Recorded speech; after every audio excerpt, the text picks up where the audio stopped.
Well, do we have a lot to talk about here today, folks? The stock market was flipping flapjacks the wrong way. We're going to talk about why the stock market just accelerated. People are seeing what happened in the market today and are disturbed nonetheless. And a lot of people got hopes up today because it started out as a great day. I mean, the NASDAQ was very green. The S&P 500 was very green. The Russell was very green. It was looking good. It was looking really good. I saw a lot of commentary out there from folks on message boards, forums, Discord chats, everywhere. Hey, we might have actually finally hit the bottom. We might have hit the bottom. And then what happened? The stock market tanked. The NASDAQ tanked. And we got to get into why exactly this happened, essentially.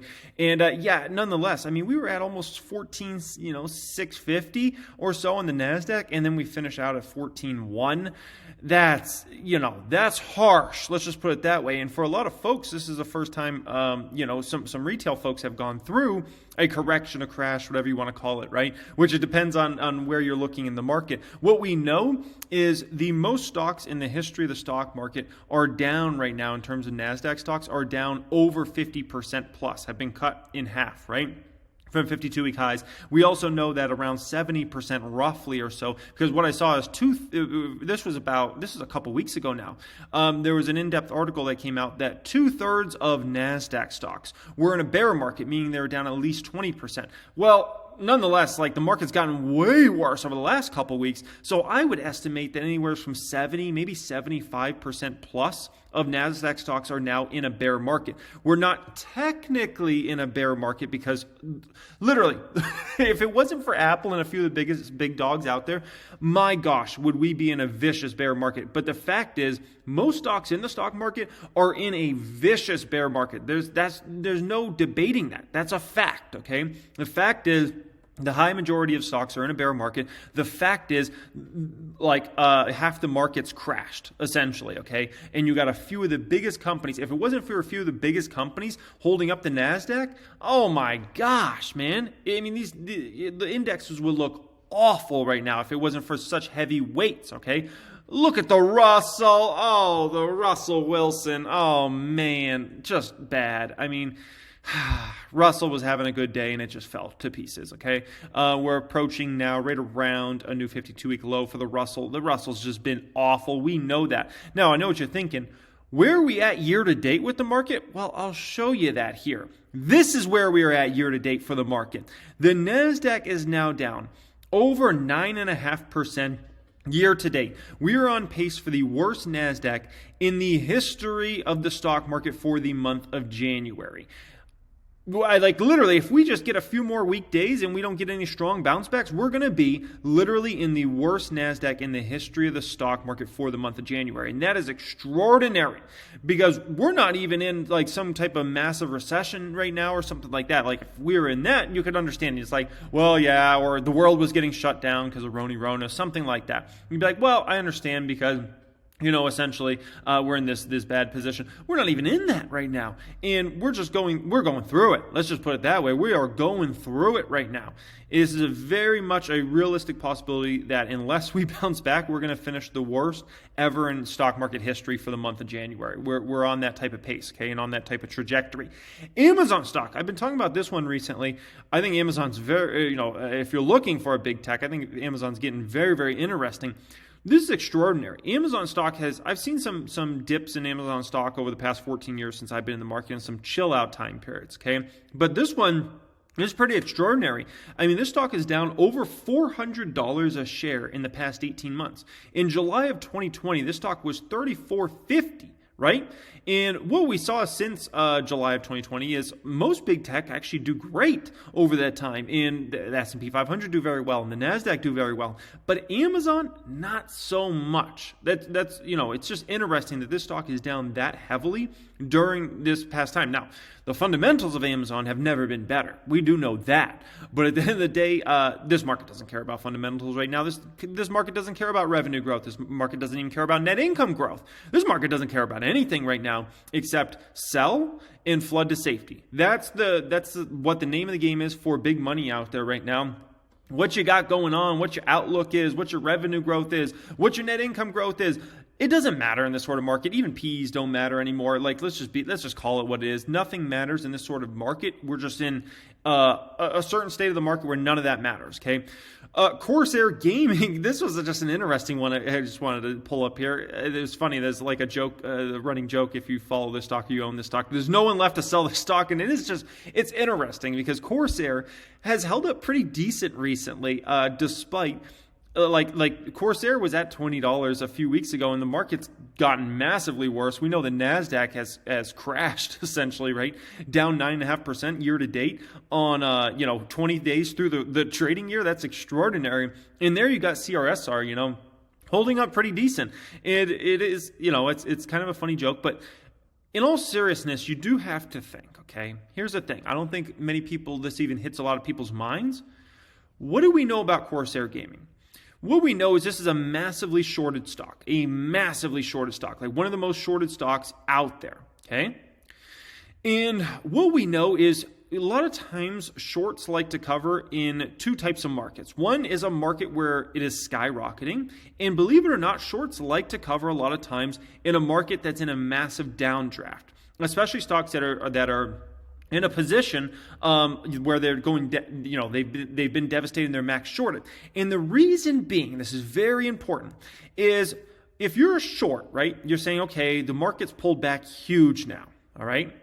And this Corsair is not really moving down. What happens if the market flips, right? Not where it comes back to get all these gains back, but what if it flips just a 3 or 4%? What does that mean for a stock like CRSR? And as a short seller, you kind of start looking at this and you start looking at the risk reward and you're like, man, market's already moved down massively now. Yeah, it can move down some more, but why not go ahead and cover? And so I wouldn't be surprised at all if when we see the next short report, the short interest, which probably won't come out for another week and a half, I wouldn't be surprised at all if we actually see Corsair short numbers going down. And the next short report after that, I wouldn't be surprised if again we see short interest on Corsair go down. Because remember, when people have to cover shares, they have to buy back the stock, right? Now you say you sell right back afterward, maybe that's fair, but also remember some short sellers like to play both sides, where they'll cover their short, then they'll buy the stock back, and looking at the market and saying, okay, maybe we'll have a run up here, maybe we can go ahead and make some money that way. And obviously there's no, on a day like today, if you can't get this to sell off and it's up 3%, that's shady. There's something funky going on there, right?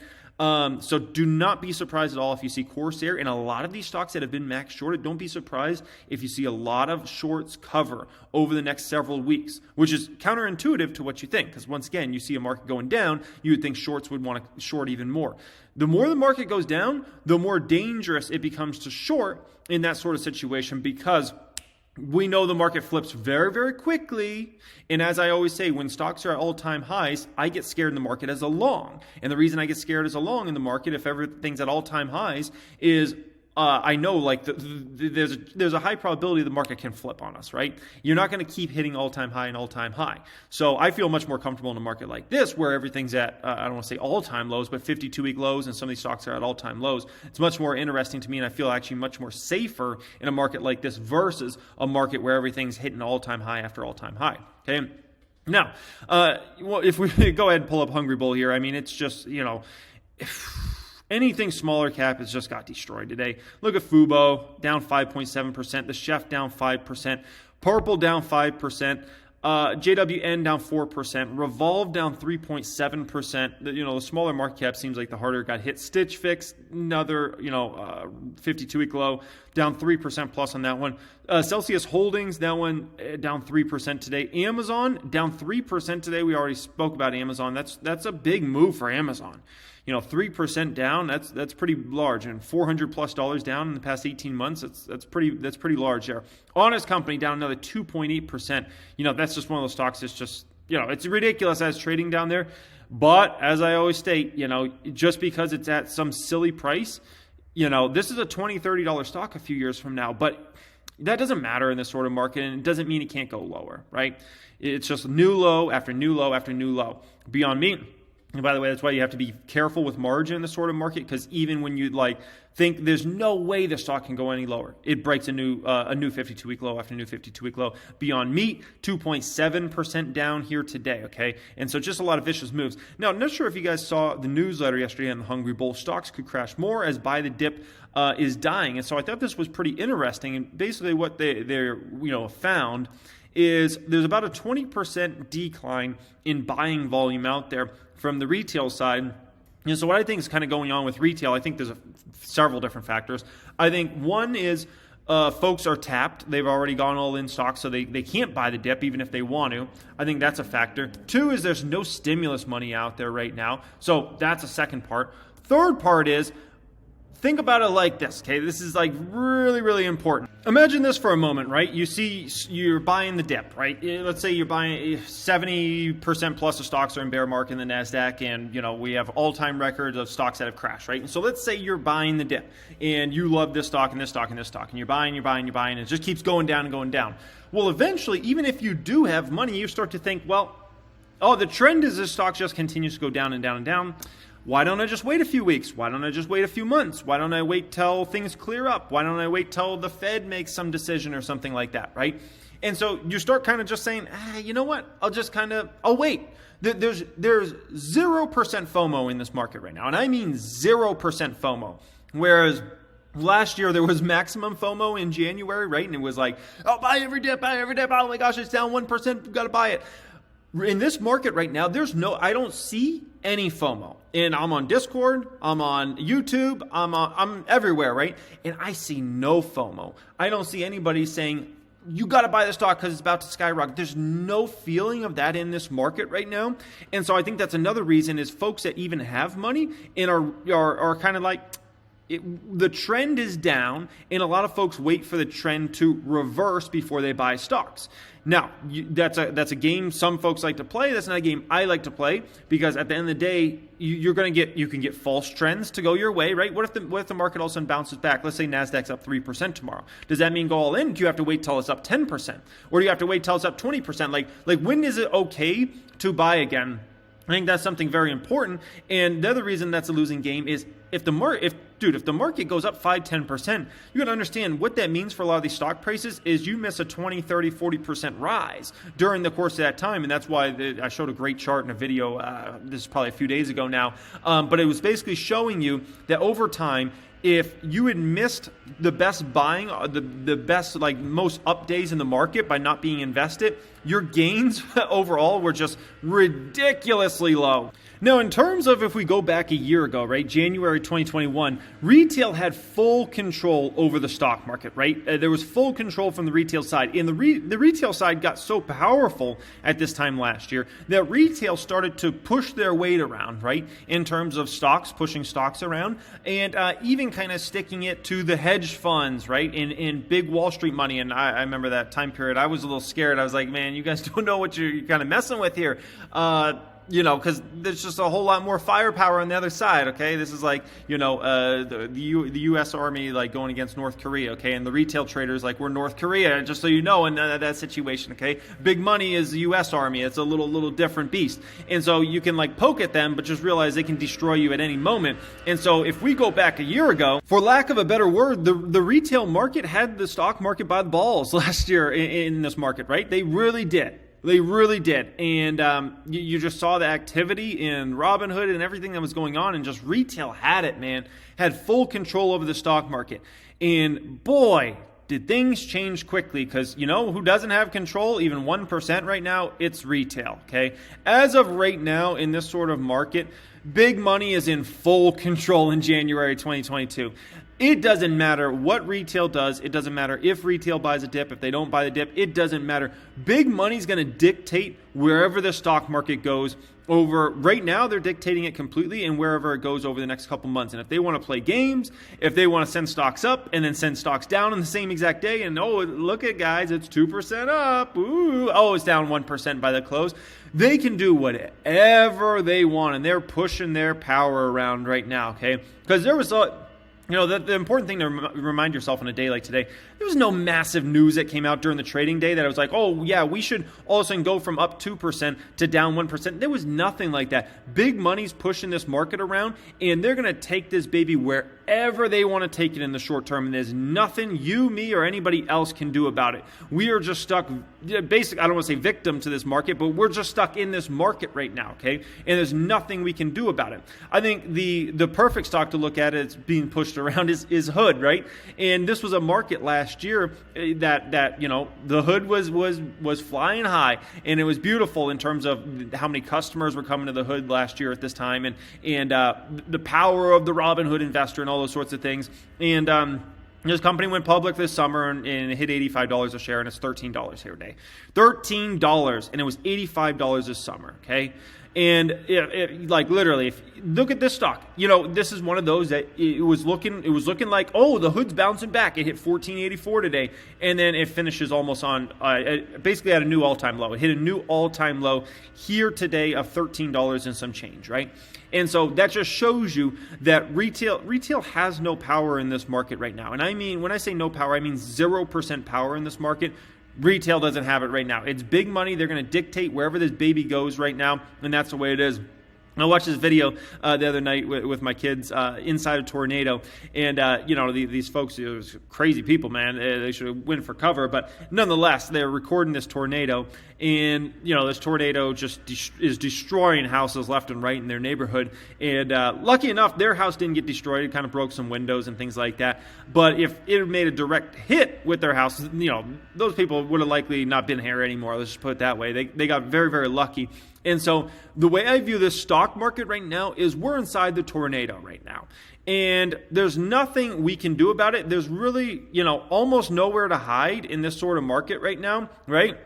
If people want to hide out in Apple stock or those sorts of things, I caution even people on those, because if you think those babies can't fall too, you know, believe me, they can fall too. You know, it's just been, if we've watched this this downtrend of the market, right, in stocks, it's just been group after group. At first, it was the super speculative companies, right? They were the first step to fall. Next step to fall was a lot of the Russell 2000 stocks that had good business models, but at the end of the day, like, those ones just started to fall, right? Then after that, it started becoming growth stocks in general with super high PEs. Then it became growth stocks in general with mid PEs. Then it became even stocks like Tesla have fallen now 25% or so from all-time highs, right? 20%, 25%. Amazon's down $400+ a share. And so it's just level after level after level after level. The only thing you got left is Apple, Google, Microsoft, and a few of the other oil and gas giants, and maybe a few of the other big banks, even though big banks we've seen weakness very recently, okay? And so the fact is, right now in this market, we're holding on for dear life. We're in the middle of this tornado. We don't know when it's going to end, kind of like if you're in the middle of a tornado, you don't know when it's going to end. The time's probably ticking really, really slow when you're in that moment, right? A second probably feels like an hour. And right now we're in the middle of this tornado, and we hold no power in this situation. All we can do is we can buy and we can hold, and that's it. That's all you have options for in this market. You obviously have the option to sell too, but do you really want to sell stocks at all-time lows and 52-week lows? And especially if you believe that stock's going to 2x, 3x, 4x, 5x over the coming years. So the really only two options you can do right now is hold and buy, and that's it. And that's exactly what I'm doing right now. I'm holding and buying, and I'm holding on for dear life, and big money's going to continue to flush me around. And whenever the sun comes out is whenever the sun comes out. The sun will come out, and the sun will shine again. But for now, it's just we're just getting tore up in the storm. That's all it is, guys. So in this type of market, keep your head, keep focused on long term, keep focused on what's going on with actual businesses. I spent actually most of my afternoon looking at, in my morning, actually going to channel checks, actually seeing in the real world products, how products are moving, shelf spacing, things like that. Actually, like what's going on with the fundamentals of companies, not what's going on with the short-term stock price. And I implore you guys to do that as well, because at the end of the day, that's going to be what dictates where these stocks go over time, is what actually happens to the business model. The short term, the tornado will be the tornado. Long term, these companies will go to whatever value they deserve based upon their revenue, their net income in future years, and their growth prospects. That's it, guys. Much love. As always, don't forget to be subscribed to this channel. It's absolutely free to do so. Download the Hungry Bowl in your iOS and Android store now, and have a great day.